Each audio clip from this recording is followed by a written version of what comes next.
എനിക്ക് ഈ ഭാഷ ഭയങ്കര ഇഷ്ടപ്പെട്ടു. കണ്ണൂർ ഭാഷയല്ലേ? കണ്ണൂരല്ലേ? കണ്ണൂരാ ബേസിക്കലി സ്വന്തം സ്ഥലം. ഇപ്പം അവിടുന്ന് വരികയാണോ അതോ? അല്ല, ഇപ്പൊ ഞാൻ കൊച്ചിയിലേക്ക് ഷിഫ്റ്റ് ചെയ്തു. എവിടെ? കൊച്ചിയിൽ എവിടെ? കൊച്ചിയിൽ Kakkanad. Kakkanad. Very good, very good. അപ്പൊ കൊച്ചിയില് ഫ്ലാറ്റിലാണോ അതോ വീടാണോ? ഫ്ലാറ്റാണ്. അപ്പോൾ അവിടെ താമസം, ഫാമിലി ആയിട്ട് താമസം, പിന്നെ ബാക്കി വർക്കൊക്കെ അവിടെ തന്നെ. കുറച്ച് കാലമായിട്ട് ഞാൻ ഷിഫ്റ്റ് ചെയ്തിട്ട്. അപ്പൊ സ്റ്റുഡിയോ ഒക്കെ ഉണ്ടോ അതോ? ഒരു ചെറിയൊരു സ്റ്റുഡിയോ സ്പേസ് ഉണ്ട്.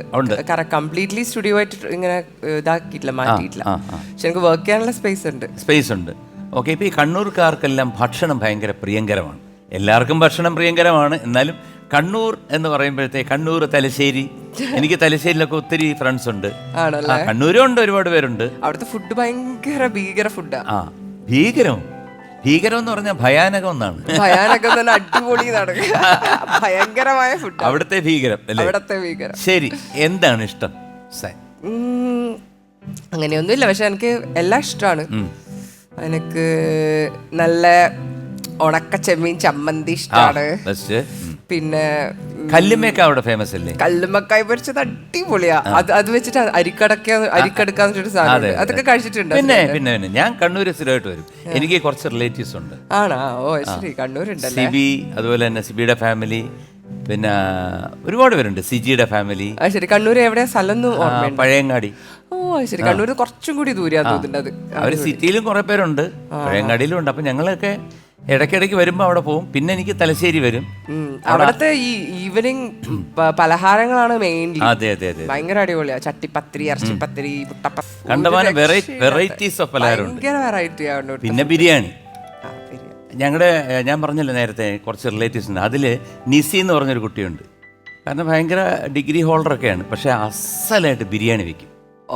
ഞങ്ങൾ ചിലപ്പോഴൊക്കെ വിളിച്ച് എറണാകുളത്ത് കൊണ്ടുവന്ന് വീട്ടിൽ കൊണ്ടുവന്ന് ഒരു 10 ദിവസം താമസിപ്പിക്കും, എനിക്ക് ബിരിയാണി കഴിക്കാൻ വേണ്ടിയിട്ട്. പാവം അവിടെ വന്ന് ചെയ്തു തരും കേട്ടോ. നന്നായിട്ട് പാടുകയും ചെയ്യും.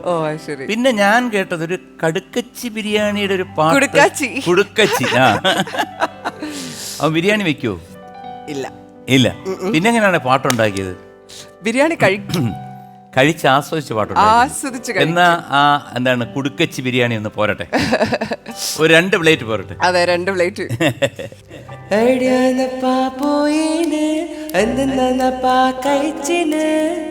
കുഞ്ഞാളന്റെ വീട്ടിൽ പോയിട്ട് കുടുക്കച്ചി ബിരിയാണി കഴിച്ചിന്. എവിടെയാന്നപ്പാ പോയിന്, എന്തെന്നാന്നപ്പാ കഴിച്ചിന്. കുഞ്ഞാളന്റെ വീട്ടിൽ പോയിട്ട് കുടുക്കച്ചി ബിരിയാണി കഴിച്ചിന്. ബെങ്കി ബൂം ബൂം, ബെങ്കി ബൂം, ബെങ്കി ബൂം ബൂം, ബെങ്കി ബൂം. സൂപ്പർ. ഒരു ബിരിയാണി കഴിച്ച പോലെ തന്നെ ഉണ്ട് കേട്ടോ. അസലായിട്ടുണ്ട്. അത് എങ്ങനെ കിട്ടി ഇതിന്റെ ഇതൊക്കെ? Becky boom. അത് ഞാൻ തന്നെയല്ലേ എഴുതിയത് ആക്ച്വലി.